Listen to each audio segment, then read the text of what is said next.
Hello everyone, Blue Star Saber here, once again to do another One Piece chapter review. Chapter 1069, All Things Are Brought Into This World with Hope. What a mouthful of a title, but yeah. Anyway, I am doing this review on Christmas Eve. Granted, I attempted to do this review last night, but I was too tired. I was kind of forgetting what I was saying, so I kind of wanted to re-upload this with a more smoother and tighter video and all that stuff. I'll probably delete the other video once I've done with this, but yeah. Anyway, One Piece 1069, which I'm hoping to do before 1070 because that's coming out in just 2 days, Boxing Day. What a treat Oda's giving us for Boxing Day, even though it's already unofficially come out. But yeah, but before that, we've got the Germa R66, An Emotionless Excursion, Volume 26. Lone Shark, King, Defood, Charitable, researching the lab for peace, where we see like the Mads ship presented by the Flood. I think we see something like pacifist on the top of the flag, which might be where the Vegapunk got the idea of pacifistas in later. But yeah, we see a younger, let's see a Mad DeFleur, probably not too much younger really, than just doing his evil wicked grin and all that stuff and smiling. And to reveal that Mads was funded by this underworld king and all that stuff, from what you can recall from Big Mom's Tea Party, I think the one that sort of insulted Stussy's age a bit, and then possibly got assassinated by her when he attempted to try and steal the Tamate box, only to knock it and activate its bomb and all that stuff. So yeah, I can't recall if he was the one that was laughing at possibly Germa's potential downfall when that Big Mom finally revealed her double cross to like a judge and all that stuff. But yeah, that might have been the long pointed nose one. But yeah. But it's interesting how, let's see, given what we saw in the next cover story, there might be more to the relationship between this guy and Stussy, but that's probably getting too much into spoiler territory. But yeah, we now know who sort of funded the group, and apparently it was a peace research for peace, though I think that's obviously, like probably a lie. But yeah. Anyway, on to the actual chapter. You see science researchers and workers running away. That the fact that Atlas has been apparently destroyed or seemingly killed or injured by CP0 and all that stuff. As Luffy's group, all Lucci's group and all that stuff. You have Luffy carrying Bonnie, which arguably, let's see, I feel like Oda's trying to do a sort of fan service shot there, but let's not really get into that. But yeah. Anyway, you got Chopper going like, Rob Lucci, not him. Let's see, remembering him from NS Lobby, and Jimba, who hasn't really seen Rob Lucci, but remembers that probably his encounter with Who's Who recently realizes that with assassins like him, here it's like, okay, yeah, they're really coming to try and kill Vegapunk. Luffy's just asking what Pigeon Guy's doing here. And he says, like, this is a government island. And he says, oh, yeah, I'm not supposed to be one here and all that stuff. With Chopper trying to get Luffy to leave. But Kaku remembers the Straw Hats, calling them dastardly villains. Now he's one to talk. And realizes that Julie Bonnie is with them and all that stuff. Let's see, realizing that one of their targets is here, but warns Rob Lucci not to pick a fight with Luffy and all that stuff, since he's now one of the 4 emperors, and they need approval from the heart authorities from above. Let's see, Luffy gives Julie Bonnie to like a Jinbei, which he tells him to be careful because he probably knows what he's about to do. With Stussy revealing that apparently an emperor, due to the fact they have an entire operation of pirates underneath them and all that stuff, and even a minor skirmish to them could potentially lead to the war, so she tells the Cypherpol agents below her to inform the Navy at once. Anyway, Luffy's rushing in and sees that from a smoke that Atlas has been injured and all that stuff. Rob Lucci understands the situation with Yonko, but given his stares, probably due to his own grudge against Luffy, and probably because he knows Luffy a fair bit, that Luffy is about to pick a fight with them. And let's see, Luffy tells Chopper to take care of Atlas, though he doesn't know how much he can do without Frankie, so yeah.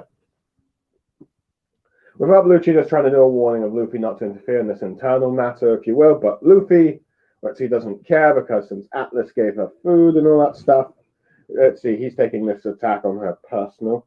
You can see this Rob Lucci's death stare thing. Anyway, we cut to the Navy headquarters where Marines are being shocked by the fact that Straw Hat is on Egghead Island, with Akainu commenting that the situation's getting more complicated, and he probably has figured out that Vegapunk has probably learned of CP0's intentions and all that stuff.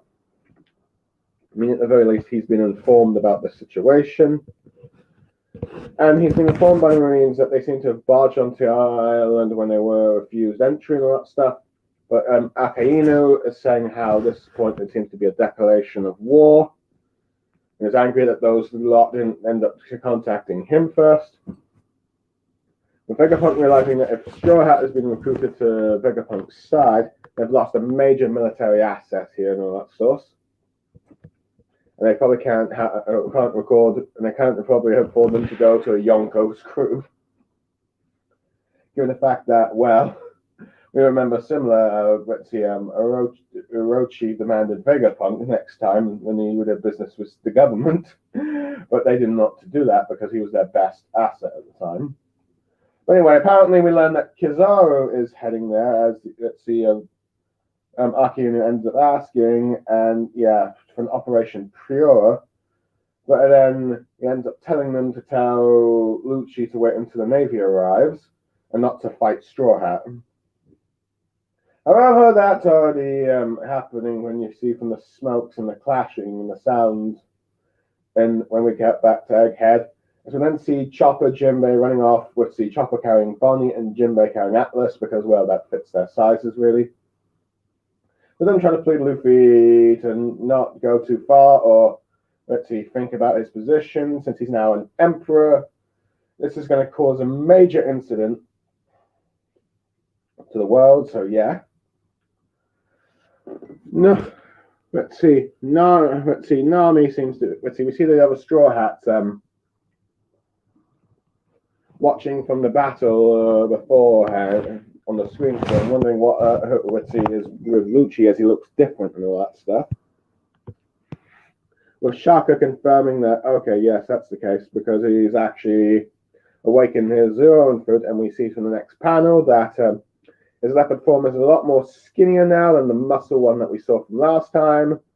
But he also has he's also got some of the flames to Luffy around him, but they're black and all that stuff.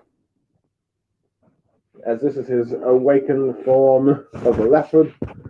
And he tells Straw Hat that he's not the only one that's gotten stronger over the years. Meanwhile, with Kaku still trying to say, we still haven't got permission to fight yet. And Shaka, and then we see Vegapunk, the original Vegapunk has appeared. Where the rest of the Straw Hats are and the Vegapunks, asking Shaka if the White Warrior has appeared as he comments on Luffy's appearance. We've not being surprised just how quickly Vegapunk has come here and all that stuff, but Frankie's just like, yeah, sticking his tongue out and hot eyes out and all that stuff. Because, he's such a fat Vegapunk fanboy. With Vegapunk asking Nami what exactly Luffy's form is, but she doesn't know. And he just says, isn't this just a new form of the Gum Gum No fruit? But Vegapunk reveals that in the ancient One Piece history books that there's no such thing as the Gum Gum fruit, which shocks her, but Usopp is asking what's that supposed to mean, given the fact that Luffy's always gone Gum Gum Gum No Me fruit. But Vegapunk is just fascinated by the sight, thinking how amazing it looks, and comments that it looks like the god from an old text, which sounds to you like, what god? Because Luffy is just wondering how that can be Luffy, because he's an idiot, but Vegapunk says that, yeah, a foolish warrior who's always laughing, the warrior of liberation, always brings smiles to everyone. He's also referred to as the sun god Nita, as we see Luffy dodging one of Rob Lucci's attacks, smiling and laughing to emphasize the point. And Let's see, you've got some people witnessing the fight, but Nami's just with Nami's speech bubble going about how she's never heard of this god Anika, in which you see a panel of Luffy smiling, with Vegapunk explaining that's because the name has been erased from history and all that stuff. But saying as long as people wish for him, his existence will never truly disappear and all that stuff. As just like everything that's brought into the world with hope, brought into this world due to hope, which apparently includes even devil fruits, which confuses them, as Vegapunk believes that every devil fruit is in fact a potential possibility of a human evolution that someone desired, thinking if only it can be like this or like that and blah blah blah. And these apparently all represent, potential futures for, mankind's future. But but due to that unnatural sort of evolution, if you will, it's loved by Mother Nature herself. The sea where all life is said to originate from.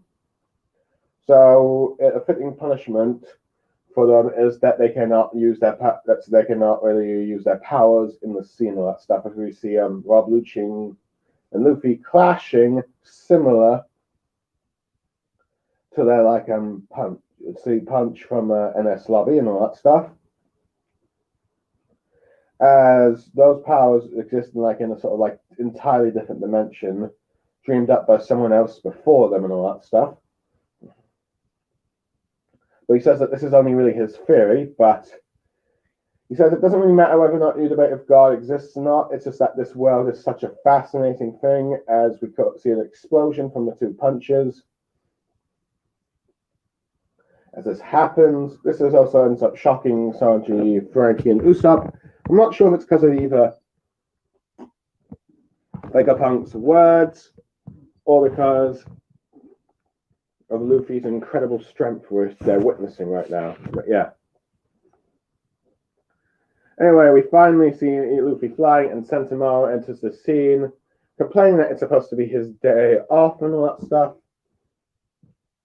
Asking Vegapunk what he's supposed to be doing. Is he supposed to be helping Cypher Pulse, since they're allies with the world government, and Luffy's their enemy, so should he help them out and all that stuff? As the Saffron arrive, but Vegapunk says no, that's not the case. The world government is CP0 is here to take his life, which shocks Sentomaru, and then he asks him to get rid of them, but he says won't that turn him to a traitor? Which he does oh yeah, I probably should have asked what you want to do first, but he sort of manipulates in a way saying that, let's see, would you rather help me, the one who saved your life? And wonder what she thinks she should do as you get a close up of the Saffron's faces. But then you get to Sentomaru, and he's just talk about the pressure you're giving me, dude. But yeah. Anyway, CP Kaku and the other Cyberpol agents recognizes that the 3-7 friendly here, realizing this is a situation, orders S-Bear to eliminate one, but Stussy says it's pointless for Kaku to do so, since let's see, they have the advantage, and we see that when Sentomaru orders S-Bear to attack the agents, with Kaku realizing that yes, in terms of authority chips, Sentomaru has a much more higher authority than they do, as we see the S-Bear starting to attack them, which I think with the Paw fruit or lasers and all that stuff. But anyway, and then we get a confirmation by Stussy that, let's see, due to the ranking of authority, the 5 elders have the highest status, followed by Vegapunk and his satellites, Sentomaru, and then finally anyone with an authority chip. And unfortunately, they can't use the transponder stele from the 5 elders to issue out orders, as it needs to be directly in person. But yeah. And Kaku thinks that, it's also putting Nitty in hindsight, probably also best that they don't destroy the Saffron, because that's a military blow to the government and all that stuff. If he gets mad at Lucci for not really actually thinking this through and all that stuff. And Luffy uses his Gum Gum to do a Mo pistol, which punches the ground and then punches Lucci in the stomach, and you could see him clearly being damaged. But then Sentinel telling S Snake to go protect the Straw Hats and take them to the vacuum rocket and all that stuff, while S Hawk and S Sharp will fight CP0 and all that stuff. So yeah. But we see Jimba shocked by the fact that there are copies of, there's a clone of him there, and Chopper notices that they look all familiar too. And we'll see, even though they have like a darker skin compared to like due to being Lunarian DNA, let's see, they resemble the original old Seven Swordsmen of the Sea and all that stuff. Wondering if they just made clones of them and all that stuff. Luffy popping by to say hello to Sentomaru, calling him Axe Boy or Axeman or Axe Guy, depending on which translation you look at. Sentomaru annoyed by the fact that Luffy calls him that name, saying that they're still technically enemies and all that stuff. But he does ask if Luffy is really going to try and help Vegapunk escape. And he said, yeah, sure, he asked him for that, so. Let's see, Sentomaru doesn't really know if he should be assured by that or not, but he does know that Luffy is an emperor now. Not to mention he's seen, let's see, this new form of his and all that stuff. Let's see, so it seems like he might be trying to say that, okay, it might be easy to trust you, but before he can finish, he ends up being attacked by Rob Lucci, who uses the hand pistol that seems to stab through him, or at least the blood's coming from the back. Luffy is shocked that Sentomaru has been injured, so we see him coughing up blood, with Rob Lucci saying that all he needs to do is erase the control tower, and then the Saffron will follow up their orders, ending the chapter. So yeah, quite a lot to talk about in this chapter, yes. First of all, I do like let's see, the fact that you got how Luffy's group ends up reacting to Rob Lucci's and vice versa. Chopper's like, Rob Lucci! Remember how terrifying this guy was. All that stuff. And Jinbei, who probably knows about CP9 and all that stuff, is like, okay, yeah, this CP now but no one knows to care for CP0, probably like, okay, yeah, this is serious. They're actually planning to kill Vegapunk. I do like how Luffy's like, what are you doing here? And he's like, this is a government island and all that stuff. And he's like, I like the fact that technically Luffy is not supposed to be here. And Luffy's like, and I do like he seemed to kind of forgot that for a bit, but yeah. But anyway, it is interesting here that we learn from Kaku and Stussy that, let's see, no, I do find it funny how Kaku ends up calling Luffy dastardly a villain, even though technically you're the assassin, dude. You tried to kill innocent people, and you're here to try and assassinate someone just for knowing a bit of information, so yeah. But yeah, it's interesting to learn that. Granted, this just probably confirms what happened when Blackbeard attacked Amazon Lily and the Marine Vice Admiral wanted to try and contact Marine HQ first before fighting Blackbeard. Is the fact that apparently, due to the fact that given a pirate, let's see, that they're not supposed to directly fight a Yonko and all that stuff because of their base of operations, and picking a fight with a Yonko means getting a fight with like a fleet of powerful pirates, even though Luffy is rather small compared to say the likes of arguably Kaido and definitely Big Mom and maybe Whitebeard's. I mean, granted, Whitebeard's crew is smaller than both Big Mom and Kaido's, but he did have all those pirate allies and all that stuff, and we have no idea how much those numbers added up to. Some of those seem to be very big pirate crews, but let's see, but yeah, but it's like, yeah, so fighting a skirmish with a Yonko could lead to a all-out war in which they're not really prepared for. I mean, they were prepared for Whitebeard, but that's because they were determined to execute Ace and all that stuff, and they were willing to go to war for that because, you know, Pirate King's son and all that stuff, but yeah. But I do like how Rob Lucci just realizes that even if that's the case and all that stuff, and even though he might be fueled by his own personal grudge, he probably realizes that Luffy is not going to be happy when someone attacked.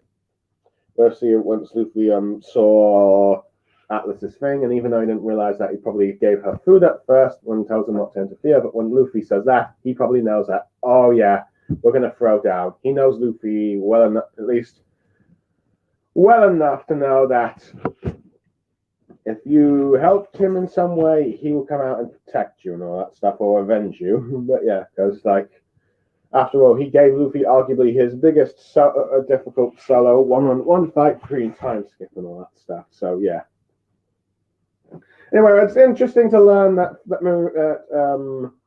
Aki, actually knows CP0's mission to assassinate Vegapunk. How much of details he actually knows and the reasons why remain unclear, but it seems to be a bit different from when the Five Elders did not inform him about the report by Doflamingo resigning from the Warlords was false, as he got annoyed that the world government didn't tell him every bit of information and all that stuff. Let's see.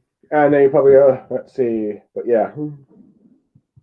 And he's, and I do like how he's getting annoyed about the CP0 from acting without a response without responding from the permission of the Navy, because this might be a declaration of war, Niche. Who knows? This could be the first skirmish or minor battle, if you will, that will begin a sort of, long-term war between the Straw Hat, Grand Fleet, and, of course, the Navy and all that stuff, because, well, this final saga seems to be an all-out war for the throne of the Pirate King and who controls the world and all that stuff, in terms of the world government, at least. But yeah, I do really like how Arcanino is really concerned about Vegapunk and Straw Hat allying, because, well, if that's the case, the Straw Hats have just increased their military might and all that stuff with Vegapunk's genius, and they've lost that genius, decreasing their own power and all that stuff. But it's interesting to learn that Kizaru's appearing, so we might just have a Kizaru versus Straw Hats, or particularly Kizaru versus Luffy rematch, and who knows, that might be the perfect opponent for Luffy to fight after fighting a Yonko, an Admiral. Granted, it seems Admirals are weaker than Yonko, but that doesn't still mean they don't put up a very good fight. Not to mention Kaido. Let's see, whether or not Luffy is technically stronger than Kaido remains to be clear, though he is the first person to beat him in a one-on-one fight. He was weakened from all the other times that he fought all those other opponents, from the Nine Scabbards, the rest generation, and of course his own kid in Yamato and all that stuff. So yeah. But it's interesting the fact that it seems like Kuma, Sentomaru, and Kizaru, the three that gave the Straw Hats the biggest despair battle, biggest defeat ever, in the moment of despair that forced Ritzy and separated them for 2 years, is all coming back on one island. Granted, the situation has changed. Let's see. I am curious to see if Kizaru will interact with Sentomaru, how he'll feel about him trying to defend Vegapunk or not. Will he pardon him and all that stuff? But at the moment, the Straw Hats are going back. Probably will probably get PTSD, maybe even a little trauma of their work. Let's see, of the moment that they were separated and all that stuff, and couldn't see each other for so many years. But this time it's probably going to be different. As this time, this is probably going to be this time they're going to escape Kizaru, maybe even beat him, and probably maybe even succeed with Vegapunk, but who knows? I mean, some people think that Vegapunk has the death flags, at least, and at the very least that his satellites will live on and all that stuff, but we'll have to wait and see. Granted, I wouldn't be surprised if Vegapunk escapes the Straw Hat and eventually is being left off with Dragon and rejoins his alliance and all that stuff, but that's just my predictions right now. But yeah. I do like how Chopper and Jinbei are aware of Luffy's situation, that since he's an emperor now, this is going to cause a massive incident and all that stuff, and I wouldn't be surprised that after this news of the world, you get people shocked about this. Let's see. Now, if Vegapunk dies, I wouldn't be surprised if the world government tries to frame the Straw Hats or Bonnie to assassinate.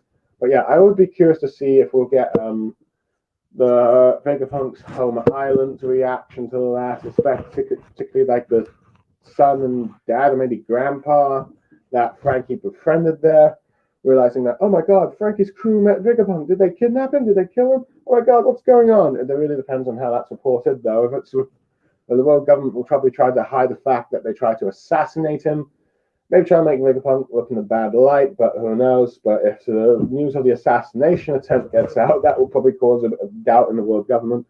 We'll have to wait and see here. Anyway, I do like the fact that, okay, Ritzy, in order to still make Rob Lucci like stronger for the next 2 years, he's got an awakened form, and it seems to imply that Zonin fruits, that if they fully mastered Ritzy and don't lose themselves and end up like the Imperial Down Guards who lose their personalities to them, they'll end up looking like apparently what Luffy looks like an awakened, and Rob Lucci with like smoke clouds around them, though Rob Lucci has more black to probably show him more evil, Luffy white as good, because you know the whole black and white thing, white good, black evil, the color scheme and all that stuff. So see that because that's often how it was done and all that stuff, but yeah. That does make the question about other like Betsy Mythical Zone and fruits, because they've had smoke clouds around them, like you know, Yamato, and people wondered, is that the awakening thing, or is that just natural for mythical zonings and all that stuff? But yeah, most mystical zonings have some sort of smoke around them and all that stuff, but you're never really told that they're awakened or not. But or at the very least, let's see, that's the natural state of mythical zoning, and the awakening for regular zoning type is, you know, let's see, of course, you know,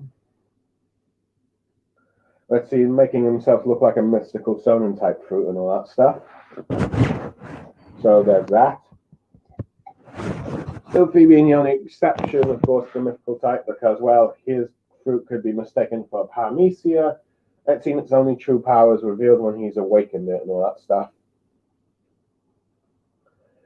But yeah, but I do like Vegapunk arriving at Usopp going like, what is going on here? And Frankie just going all fanboy, I like that, but yeah. Now, let's see, some people are like, okay, what does Luffy need to go, let's see, Gear 5 on the guy, on Rob Lucci, thinking that something is way too strong and all that stuff, but yeah. But, of course, let's see, this is arguably mostly the reason why Luffy's going Gear 5, because, well, like he says himself, he likes to be free and all that stuff, and this form gives him all the freedom he wants.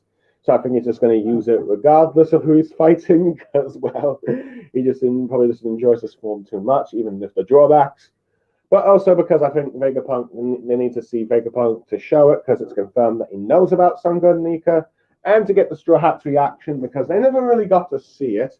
I mean, okay, you kind of had, I believe, Nami, maybe Chopper reacting. I can't recall if I saw him reacting during the fight with Kaido, but when Luffy's head got smashed out, you had them going like, ah! Eyes bubbling out and all that stuff. But yeah, they probably just thought it was just another gum thing. But yeah, but it's interesting that they're now learning about the whole Luffy's fruit is actually much more might be much more powerful and much more unique than it is. And as it's interesting that we learn that the Gum no fruit that there's no text with devil fruit, and this confirms that the Gum fruit wasn't really named in there, so it's probably Sun God Nika. So it's shown that at one point people know that showing us, of course, that the Gum fruit was actually revealing to the Straw Hats that the Gum fruit is actually not its original name, and you know, it's the propaganda of the world changing it, and also Luffy's changing the name himself and all that stuff. But yeah, I do like how some of them are skeptical of that. Luffy can have like a god, like it looks like a god and all that stuff. But yeah, I do like that they're informed about, you know, Sun God Nika. They'll probably tell them that Luffy's power is much more significant than they realized and all that stuff. I do like there's the reaction to it, but it's also, let's see, we end up learning about the theory of devil fruits, and this is something that Oda talked about doing in like the last volume and all that stuff, about how as long but it seems that as long as people wish for Nika to be around, he'll never go away. And apparently that's the case with devil fruits. As we learn that devil fruits are actually potential human evolutions that people dream and wish for and all that stuff. But what will be like this and that, which might be an explanation why some of these devil fruit abilities seem to be so ridiculous and like, how was that naturally made? Like, the toy fruit, barrier, stuff like that. But yeah, it seems to be made from the humans' imaginations. Granted, it's not noticed that whether or not it's mythical or not, or scientifically imagined. We have yet to get the full thing, but this is currently his theory, which I wouldn't be surprised if there's some truth to it, because this is Oda. But this seems to also be a meta commentary about like Oda's own ideas of doing devil fruits. Like, if I think of this idea for fruit, I do it and all that stuff. So yeah. But it's also probably due to this unnatural thinking of evolution.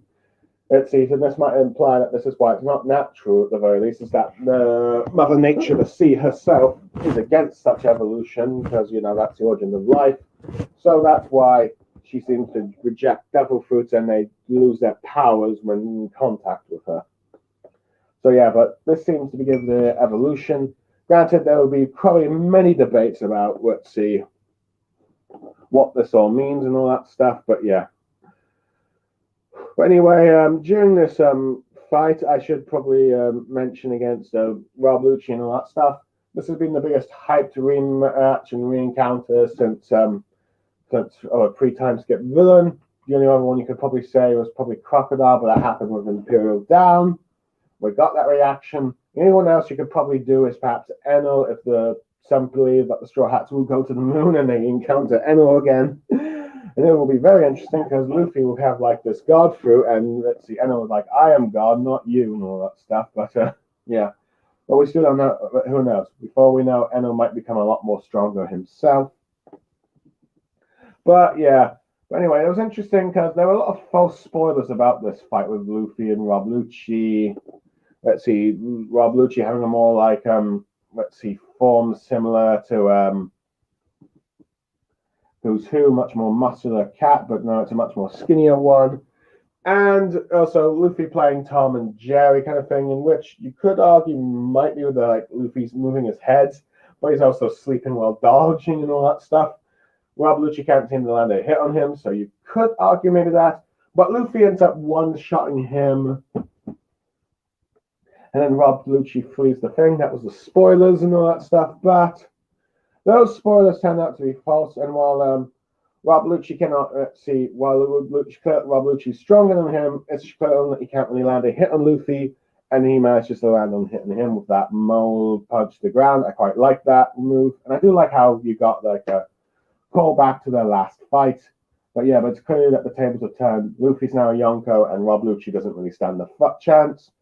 We know from the film Gold that he can at least go up against someone like a 6 million berry pirate, revolutionary like Sabo. Granted, Sabo might have gone much stronger, given the fact that he fought 2 admirals with like a few other revolutionary commanders. We have no idea what his bounty will be like next and all that stuff, but yeah. I wouldn't be surprised if Sabo got a 3.6 billion just so he has a higher bounty on Luffy for a while, but at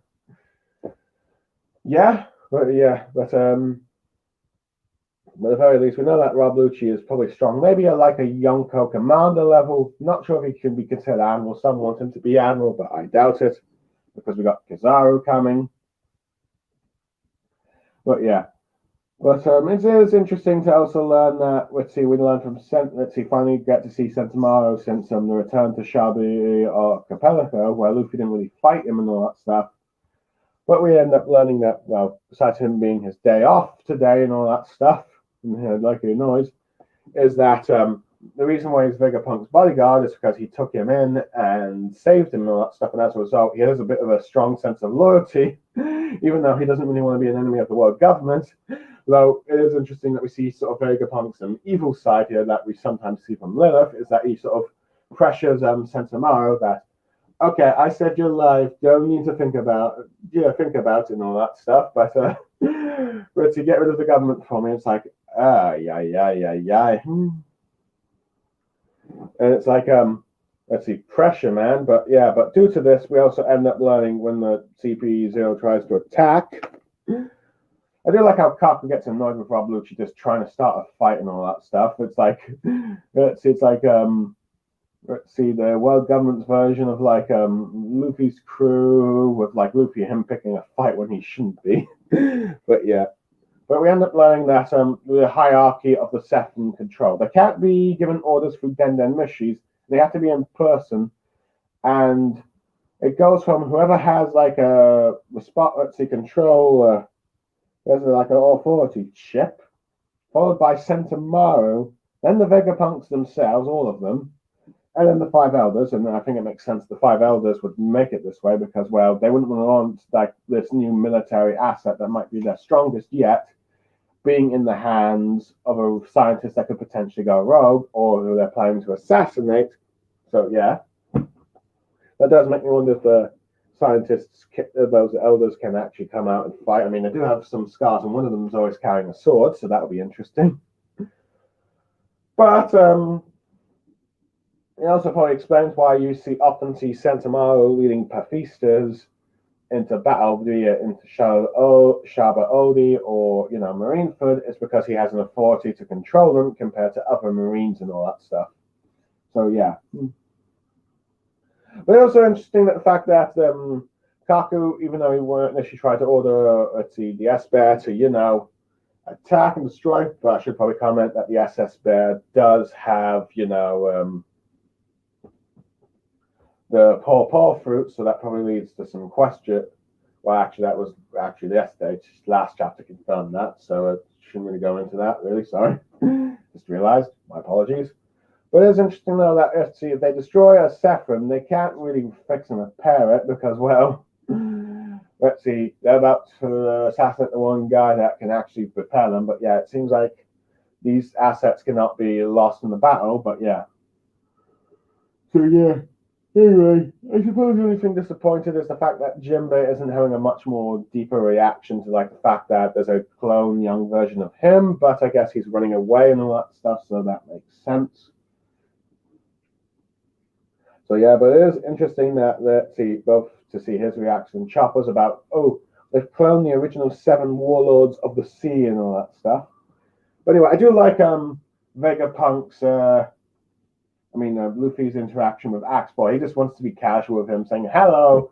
Seemingly, it's like he doesn't really hold a grudge against him since their last fight and their last few encounters and all that stuff. Not really seeing as an enemy and all that stuff. But I do like how Sentomaru was like, don't call me that. Don't call me Axe Guy or Boy or whatever. But I do like how, and he still considers Luffy really technically his enemy, but let's see, due to his loyalty to Vegapunk, is asking if he really is, seems to he's willing to open to have Luffy take Vegapunk go and trust him and all that stuff, even though he isn't really sure, but once Luffy does confirm it and all that stuff, I do like how he does use the logic. Since you are an emperor and you have that new form, that you do probably have a good chance of getting him out of here and all that stuff. So, yeah. So he does want him, but of course, I do like how Rob Lucci, probably realizing that he can't actually beat Luffy one-on-one, decides to, take out Sentomaru and change the tide of the battlefield by doing so, as the Sephiroth will probably fall to their control once Sentomaru's out for the count and all that stuff. So, yeah. But it's interesting to me the fact that Sentomaru, who's said to have the strongest guard and all that stuff, has actually gotten pierced, so that's clearly not the case. But then again, I think many people would say that probably Kaido had it after, his introduction back in Dressrosa, so yeah.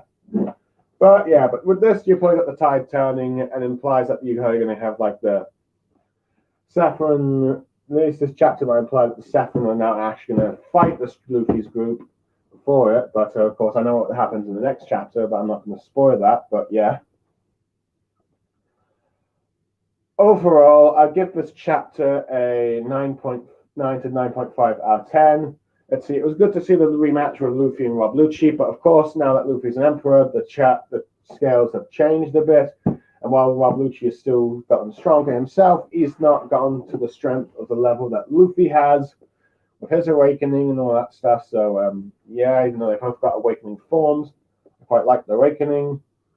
That stuff. We've learned that Kizaru is coming. The Straw Hats learn more about Luffy's devil fruits, and we get an explanation on the partial explanation on the origins of devil fruits, or at least a theory so far, but it's probably going to lead into the truth that they seem to be the imagination, they seem to be thought up with, and as a result, they were created, and probably by unnatural means, since the sea rejects them and all that stuff, for not being part of the natural thing, which I wouldn't be surprised at. The reason why we have no devil fruits that are fishermen is because some humans have naturally evolved into the fisherman race and all that stuff. So that would be interesting to see. But yeah, but I also like the cliffhanger, learning the hierarchy, more about the hierarchy of the Sephirim and who controls them, and also the cliffhanger of Sentinel being taken out by Rob Lucci and all that stuff. So yeah. I'm curious when Luffy will learn about the whole his own Gear 5's real name itself. Granted, I don't think he'll care in the end. They'll probably just still call it Gum Gum Gum No Me and all that stuff. But yeah.